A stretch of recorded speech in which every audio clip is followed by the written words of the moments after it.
Let's talk about a really powerful idea today. It's this. Your attention. It's like a universal remote, and it has the incredible power to shape your entire reality.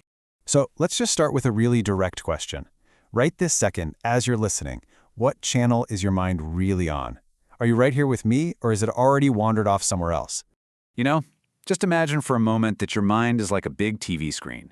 It's on all day, constantly broadcasting different shows. And let's be honest, sometimes we get stuck watching some pretty terrible programs, don't we? On one side, you've got all that static, right? The 24/7 worry channel, the fear network. Oh, and everyone's favorite, the endless reruns of past memories. But on the other side, there's a crystal clear signal. You've got channels broadcasting love, devotion, and all these amazing dreams for the future. You get to choose which one to watch. And this is the most important part. You're the one holding the remote. Your attention is that remote. And whichever channel you point it at, whichever one you give your focus to, well, that's the show that becomes your life. Let me show you what I mean with a few stories. Okay, first up, let's tune into the frequency of kindness. I want you to picture a warm, bustling market, kind of drenched in sunlight.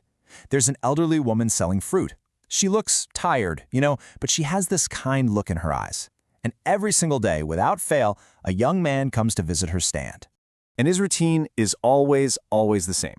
He'll buy a piece of fruit, take a big bite, and then he'll make this face, complaining, "Oh, this is sour."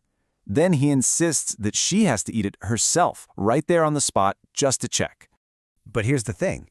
His focus isn't on the fruit at all, not even a little. He knows she works from sunrise to sunset and that she probably never stops to eat. So this is his quiet, clever way of making sure she gets a little bit of nutrition without ever making her feel like a charity case, without hurting her pride. And this is where you see the real magic of this kindness frequency. See, she knows exactly what he's up to. She knows the fruit is perfectly sweet, so to match his hidden act of kindness with one of her own, she secretly slips a few extra pieces of fruit into his bag every single time he turns to leave. It's just such a powerful lesson, isn't it? When you choose to broadcast on that channel of love, of kindness, that signal, it has a funny way of bouncing right back to you. And a lot of the time, it comes back even stronger. Wow, so that's what broadcasting kindness looks like. Okay, grab the remote. Let's see what happens when we change the channel to integrity. All right, so imagine it's super early in the morning. The streets are all misty and quiet, and there's a sanitation worker just sweeping away as the city slowly wakes up. And all of a sudden, their broom just hits something heavy. They look down, and there it is, a bag, just full of gold. A life-changing amount of money. Now, this is the moment. This is the critical choice of focus. Instead of tuning into that channel of, wow, I'm rich, they consciously change the channel. They focus on empathy.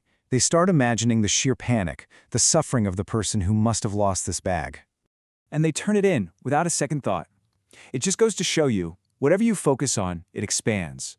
By choosing compassion over greed, they tune their entire world to a frequency of peace, of integrity. All right, for our last story, let's switch to what might just be the most powerful channel of them all, resilience.